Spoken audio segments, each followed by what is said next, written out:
gymnasium of the International School of Riyadh buzzed with the restless energy of 300 students gathered for their annual Cultural Appreciation Assembly. 12-year-old Cristiano Ronaldo Jr. sat in the back row, his shoulders hunched slightly as he tried to make himself invisible among his classmates.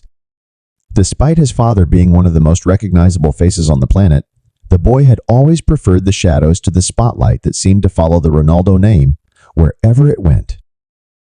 The assembly had been organized to celebrate the diverse backgrounds of the international student body, with each grade level presenting something representative of their heritage or adopted culture.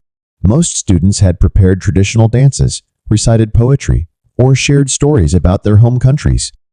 The energy in the room was light and celebratory, with teachers encouraging participation and students cheering for their friends. Ahmed Al-Mansouri, a 14-year-old from one of the older grades, had been watching Cristiano Jr. throughout the morning. Ahmed came from a wealthy Saudi family and had developed a reputation for his sharp tongue and tendency to put others on the spot for his own amusement. He had been waiting for the right moment to draw attention to the famous footballer's son, who had been attending the school for 6 months, but rarely spoke unless directly addressed.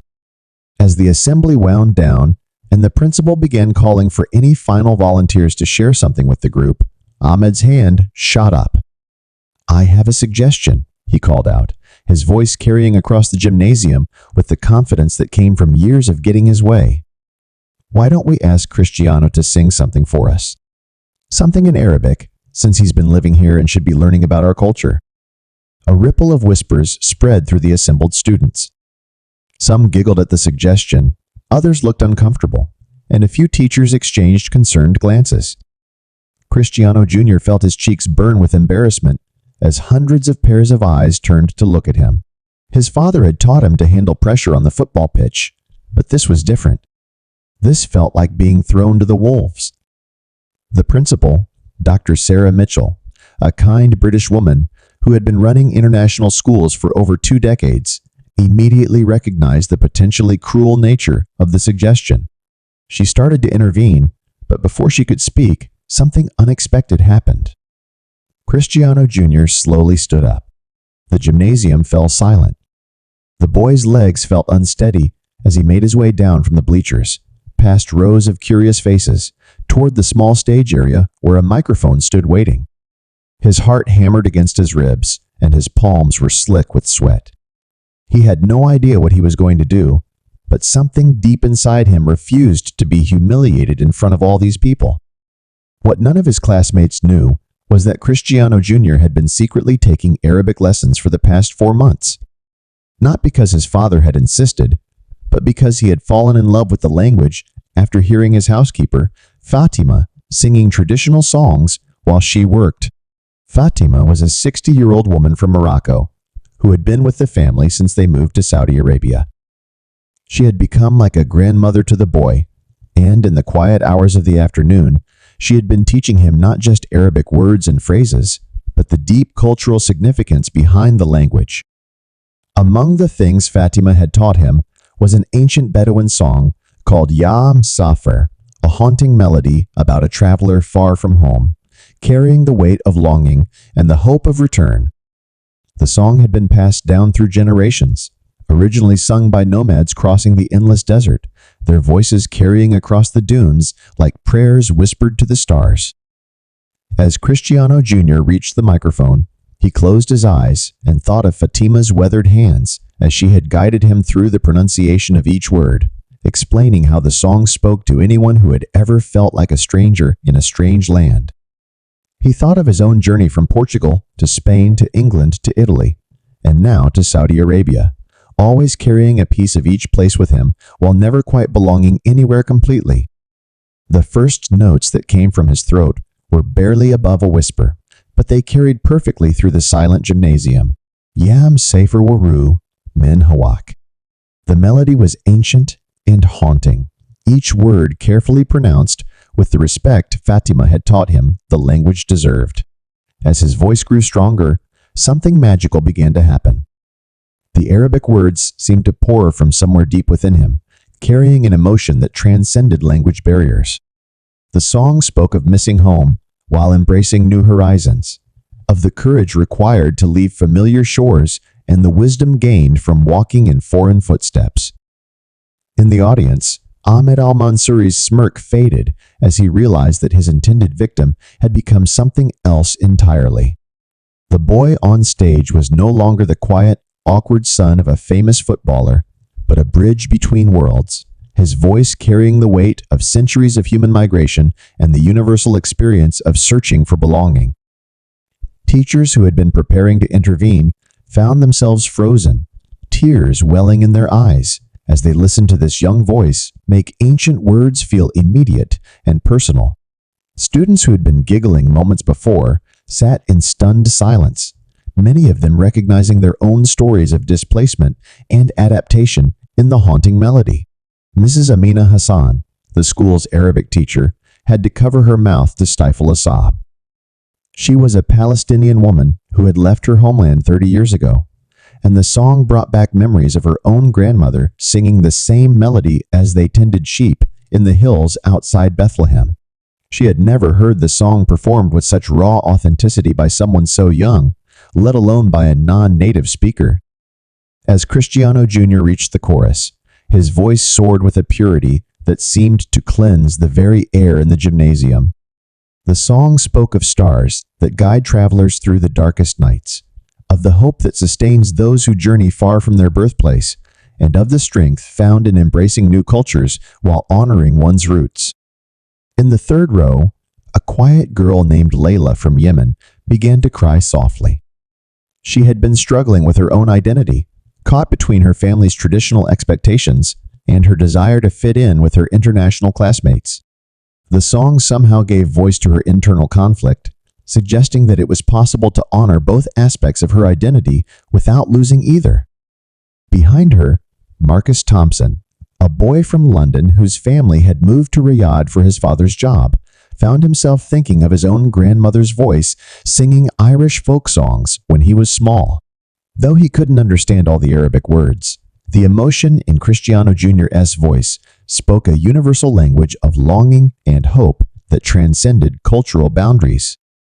As the song progressed, Cristiano Jr. seemed to find his rhythm, his confidence growing with each verse. The nervousness that had nearly paralyzed him was replaced by something deeper, a connection to the music that seemed to flow through him rather than from him.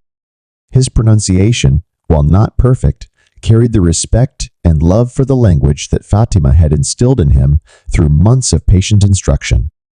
The boy's voice carried the story of the desert traveler who finds oases not just in water and shade, but in the kindness of strangers and the discovery that home is not always a place, but sometimes a feeling. Each word was enunciated with care, showing that he understood he was not just singing sounds, but carrying forward a piece of cultural heritage that had been entrusted to him. Dr. Mitchell found herself thinking of her own children, grown now and scattered across the globe, and how music had always been the thread that connected them across distances and differences. She realized she was witnessing something rare and beautiful, a moment when artificial boundaries dissolved and human connection transcended all the labels and categories that usually divided people. In the back of the gymnasium, Ahmed al-Mansouri sat in stunned silence, his intended prank having backfired in the most spectacular way possible. Instead of humiliating the quiet boy he had targeted, he had inadvertently given him a platform to reveal a depth of character and cultural sensitivity that Ahmed himself had never possessed. The experience was forcing him to confront his own prejudices and the casual cruelty he had shown to someone who had been quietly working to understand and respect his culture. As Cristiano Jr. approached the final verse, his voice seemed to carry the weight of every person in that room who had ever felt like an outsider. The song's message of finding strength in vulnerability, of discovering that true belonging comes not from being the same as everyone else, but from being genuinely oneself, resonated through the space like a benediction. The Arabic words flowed from his lips with increasing confidence, each phrase carefully shaped by the lessons Fatima had given him, not just in pronunciation, but in understanding. She had explained that this particular song was often sung at moments of transition, when young people left home for the first time, when families faced uncertain futures, when communities came together to support those embarking on difficult journeys.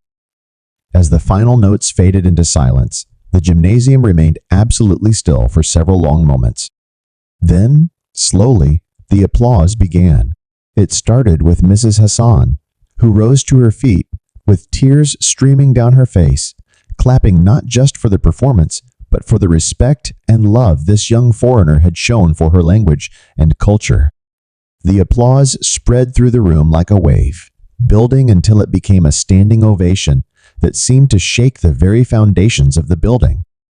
Students and teachers alike were on their feet, many wiping away tears, all of them somehow changed by what they had just witnessed. Cristiano Jr. stood at the microphone, his face flushed and his eyes bright with unshed tears of his own. He had walked onto that stage, expecting to be humiliated, but instead had found something he had been searching for since his family's move to Saudi Arabia, a sense of belonging that came not from hiding his differences, but from celebrating them while showing genuine respect for his new home.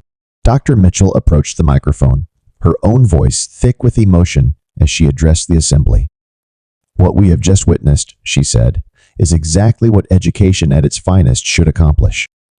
We have seen someone not just learn a language, but embrace a culture with respect and love. We have seen how music can build bridges where words alone might fail."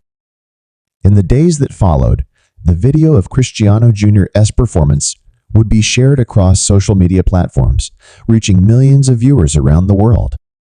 Comments poured in from Arabic speakers, praising his pronunciation and cultural sensitivity, from parents expressing hope that their own children might show such respect for other cultures, and from educators using the moment as an example of how authentic cultural exchange should happen.